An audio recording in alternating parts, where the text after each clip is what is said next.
Bismillahirrahmanirrahim. In this lesson, we will start unit number 1, Hazrat Muhammad Sallallahu Alaihi Wasallam Inexhaustible Patience and Mercy. Our topic is from grammar, parts of speech and synonyms. SLOs of this session are these. Choose appropriate word definition and identify part of speech of a word through abbreviation used. Locate synonyms in Children's Thesaurus. Thesaurus means dictionary.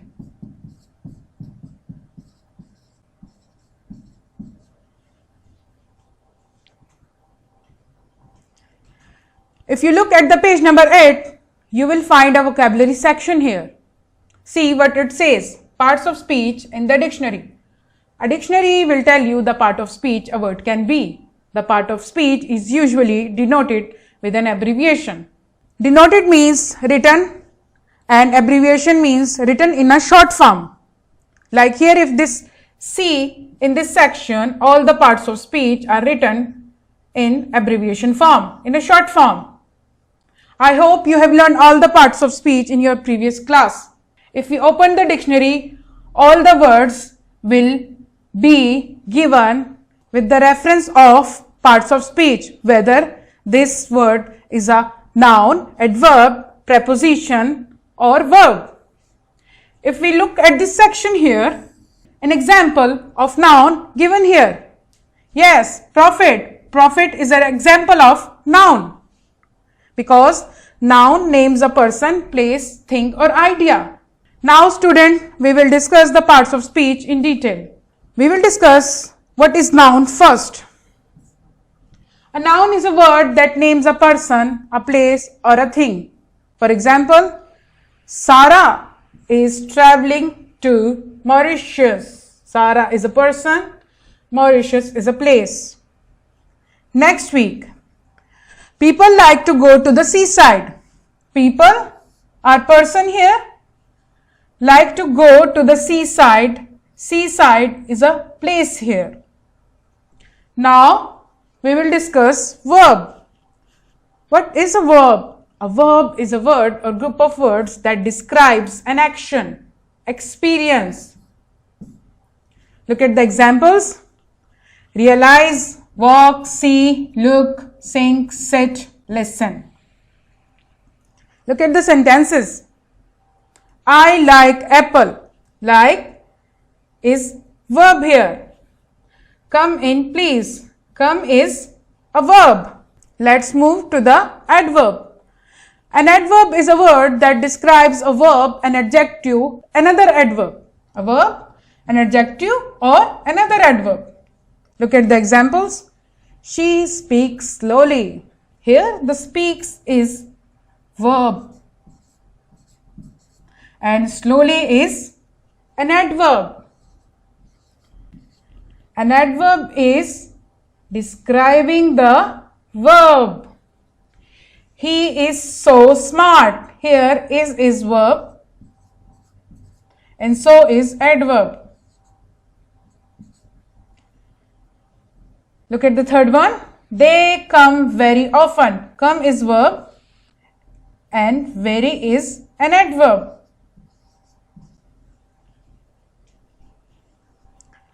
Let's discuss adjective. What is an adjective? Adjectives are words used to describe nouns. They give you more information about the nouns. For example, the ball is red. Here the ball is noun and red is an adjective. Look at the second one. The tall man is waiting for the bus. Yes, in this sentence, adjective is tall. Look at the third one. The small boy is eating a delicious apple. We have two adjectives in this sentence, small and delicious. One is describing the boy and another is describing an apple. Look at the fourth one. The watch is expensive but elegant, durable and beautiful. We have four adjectives in this sentence: expensive, elegant, durable, and beautiful. All these words are describing the noun watch. Yes. Let's move to the prepositions. What are prepositions? Prepositions show location in time or space. In time and space. They also show relationships between nouns. It actually indicates that where the things are, in which directions the things are. Look at the examples. The cat was on the bed. Yes, on is a preposition here. Do your homework after school. Get the paper with the lines. Let's discuss the last one, conjunction. What are the conjunctions? A conjunction is a joining word. We use conjunction to join two words, phrases or clauses together to make one long sentence. Here we have some example of conjunction: and, as, if, when, because. Dear student, if you look at the page number 4, you will find a first paragraph of Unit 1. Here, if you read it carefully, you can find so many examples of parts of speech that we have discussed in detail. Now let's move to the exercises. We have two sections here, section A and section B. What it says: find the meaning of the following words from the dictionary and use them in sentences of your own. What you need to do, you have to open the dictionary and find English to English meaning of these 5 words here and use them in meaningful sentences. How? Let me do the one for you. Let's suppose I am making a sentence of treat. Here, I will give you treat. Yes, you need to do just like that. Look at the section B here. Consult a thesaurus and choose the correct part of speech of the word through the abbreviation used. If you open your dictionary, your thesaurus, you will find these words will be given with the reference of parts of speech, whether it's a verb, adjective, adverb or noun. For each word, we have 4 options given here. You need to understand the words first and then choose the right option carefully. For example, you need to tell if the mercy is a noun, a verb, an adjective or an adverb. Obviously, mercy is an idea or feeling. That's why it will be a noun. Yes, the noun is the correct option here. Now student, let's move to the synonyms. What are the synonyms? Synonym, a word that has the same or nearly the same meaning as another word. For example, speech and voice. Yes, these both words have the same meaning. They are related to each other. Melody and music. Yes, they both have the same meaning here. Computer and Meditalker. Yes, they both have the same meaning. Let me give you another general example. This is a word, correct. What will be the synonym of this word? Yes, right. Both these words have the same meaning. They are the synonyms of each other. Now let's move to the exercise. Consult a thesaurus and choose the correct synonym for the following. Dear students, what you need to do, we have 5 words here. Open your dictionary, understand these 5 words first, find their meaning, and we have given 4 options here. For each word, you need to choose one word that have the similar word of a given word. Like, what is foe? Foe means a villain or a person who is against you. Yes. So what will be the same meaning of this word? A friend? No. A pal? No. A pal means a friend. A buddy? No. All these three words have the same meaning. But here, the enemy, yes. Enemy will be the villain, a person who is against you. So, foe and enemy are the synonyms of each other. Good. Now, dear student, let's move to the home task. The question 1 is from parts of speech. What it says, fill the blanks with the correct parts of speech.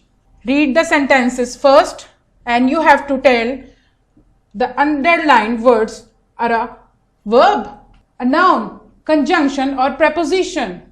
For example, my father works in a factory. You need to tell factory is a or an, a noun, verb, preposition or conjunction. Question number 2 is from synonyms. Write the synonyms of given words with the help of dictionary. You need to do, open your dictionary and find the words that have the similar meaning of these 5 words. So dear students, आज हमने parts of speech को detail में पढ़ा. Abbreviation क्या होती हैं? Abbreviation वो होती हैं जब हम लॉन्ग सेंटेंसेस या वर्ड्स को शॉर्ट फॉर्म में लिखते हैं. अगर आप थिसॉरस अपनी डिक्शनरी को खोलें तो वहां पर हर वर्ड के साथ एब्रीविएशन दी होगी कि ये एडजेक्टिव है, एडवर्ब है, नाउन है, प्रोनाउन है या कंजंक्शन है. आई होप कि आपने सारे पार्ट्स ऑफ स्पीच जो है अपनी प्रीवियस क्लास में पढ़े होंगे. अगर आप इस पैराग्राफ को देखें अपनी टेक्स्ट बुक में, पहला पैराग्राफ है आपका यूनिट नंबर 1 का, तो यहाँ पर आपको बहुत सारी एग्जाम्पल्स मिलेंगी पार्ट्स ऑफ स्पीच की जो हमने पढ़े हैं. इसके बाद ये एक्सरसाइज है. आपने क्या करना है, इन वर्ड्स के मीनिंग ढूंढने हैं इंग्लिश टू इंग्लिश, इनको समझना है, फिर इनको अपने मीनिंगफुल सेंटेंसेस में इस्तेमाल करना है. मीनिंगफुल सेंटेंसेस का मतलब ये है कि ऐसे जुमले बनाने हैं आपने जिनका कोई सही मीनिंग बनता है, जैसे कि मैंने आपके लिए बनाया है, I will give you treat. Section B में आपने क्या करना है, अपनी डिक्शनरी खोलनी है और इन वर्ड्स के मतलब ढूंढने हैं और इसके आगे एब्रीविएशन फॉर्म में लिखा होगा कि एडजेक्टिव है, नाउन है या वर्ब है. वैसे भी हमने इसको समझा है, अच्छी तरह पढ़ा है, तो आपके लिए आसान होगा बताना कि ये 5 वर्ड जो है ये क्या है, नाउन है, वर्ब है, एडजेक्टिव है या एडवर्ब है. अब आ जाएंगे सिनोनिम्स की तरफ. सिनोनिम्स वो अल्फाज होते हैं जिनका मतलब तकरीबन एक जैसा हो. ये स्पेलिंग में तो मुख्तलिफ होते हैं, बोलने में तो मुख्तलिफ होते हैं, लेकिन इनका मतलब ऑलमोस्ट एक जैसा होता है. आपने सेक्शन सी में क्या करना है, अपनी डिक्शनरी खोलनी है, इन 5 दिए गए अल्फाजों का मतलब जो है ढूंढना है और फिर हर अल्फाज के आगे जो है 4 ऑप्शन दिए गए हैं. तो आपको जो लगता है कि इस ऑप्शन का जो सिनोनिम है ये वाला ठीक होगा तो उसको क्या करना है, टिक का निशान लगाना है. उसके बाद आपका होम टास्क है. आपने क्या करना है, ये जो अंडरलाइन दिए गए हुए अल्फाज है ये ब्लैंक में लिखकर बताने हैं कि ये वर्ब है, एडवर्ब है, कंजंक्शन है या प्रेपोजिशन है. हमने पार्ट्स ऑफ स्पीच को अच्छी तरह से समझा है, तो आपके लिए करना आई होप कि बहुत आसान होगा. क्वेश्चन नंबर 2 में आपने क्या करना है, डिक्शनरी खोलनी है, इन वर्ड्स के मीनिंग ढूंढ के इनको समझना है और ऐसे ही अल्फाज ढूंढने हैं जिनका मतलब इन्हीं अल्फाज के जैसा हो. ये 5 वर्ड्स जो हैं यहाँ पर दिए गए हैं. Dear student, this is the page number 4 in your textbook from unit number 1. This is your home task and you are going to identify all the parts of speech in this paragraph which we have discussed. You need to identify all the parts of speech here in an abbreviation form. Just underline it like this and write the parts of speech in an abbreviation form like this. Here the Abdullah is an example of noun. Yes, like this. Dear students, I hope कि आपको मेरा lesson पसंद आया होगा. Thank you.